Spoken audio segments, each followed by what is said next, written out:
Welcome sa kusina ni Daria. Bali gagawa tayo ng aking low carb para sa tanghalian.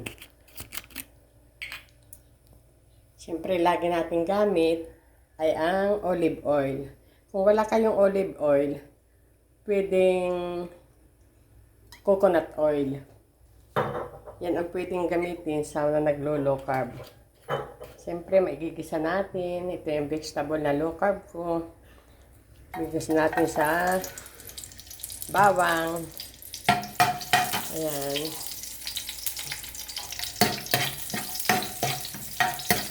Igigisa natin. Hindi natin mag-golden brown para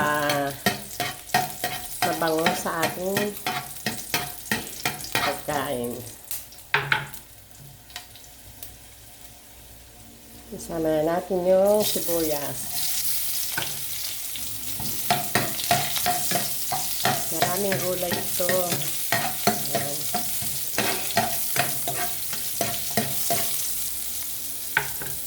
Yung kamatis.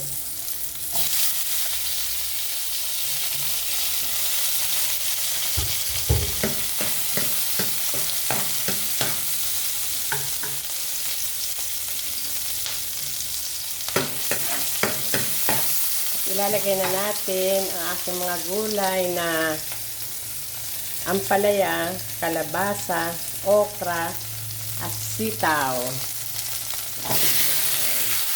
Hinugasan ko na yan.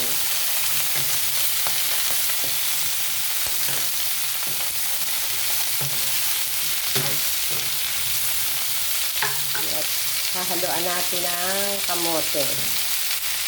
Yan ang mga pang-substitute sa rice. Kasi no rice. Kung maglulo carb ka, talagang walang rice. Yan ang pang-substitute. Lalagyan natin ng black pepper. Huwag tayong gagamit ng mga artificial na seasoning.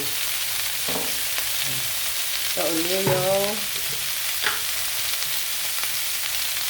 rock salt.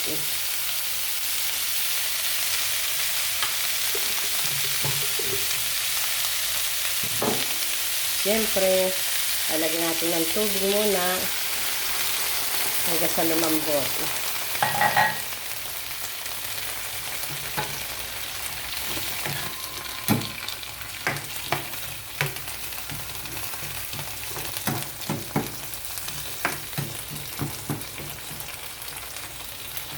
Yan lang. Napakaganda nito sa mga sa may mga hypertension, may mga taas ang sugar, cholesterol, kasama na rin ang creatinine. At napaka-applicable din sa mga nagda-diet, sa mga gustong mag-lose weight. Bumaba ang timbang para sumeksi.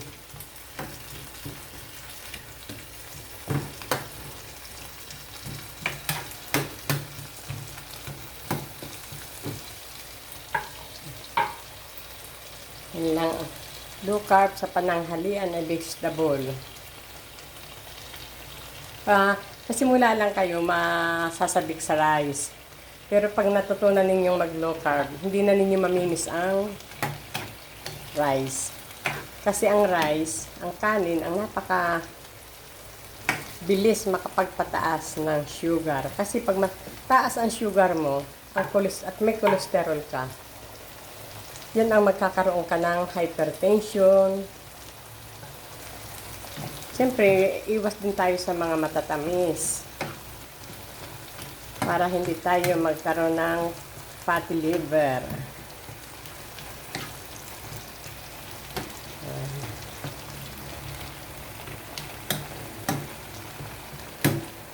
Pagkain, hindi na ako tumitikim kung maalat ba o ano.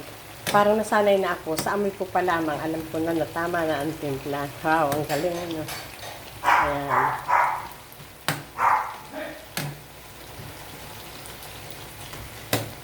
Siyempre, medyo mas maganda yung parang hapok, huwag ninyong lalabugin.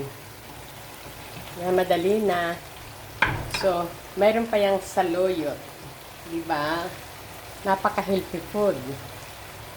Lalagyan na natin ang saluyot. Ayan.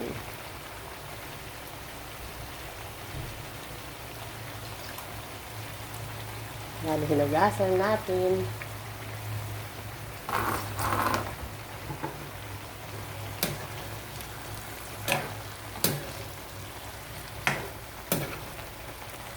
Ang sarap.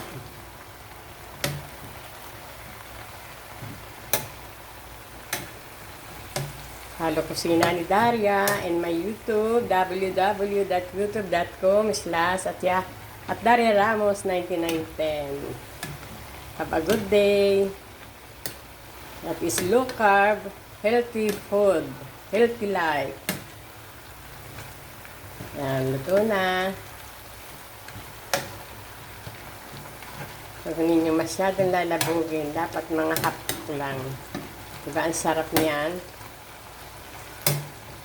Sasabihin nyo, kulang na lang ay bagoong, no? Kasi maalat yun.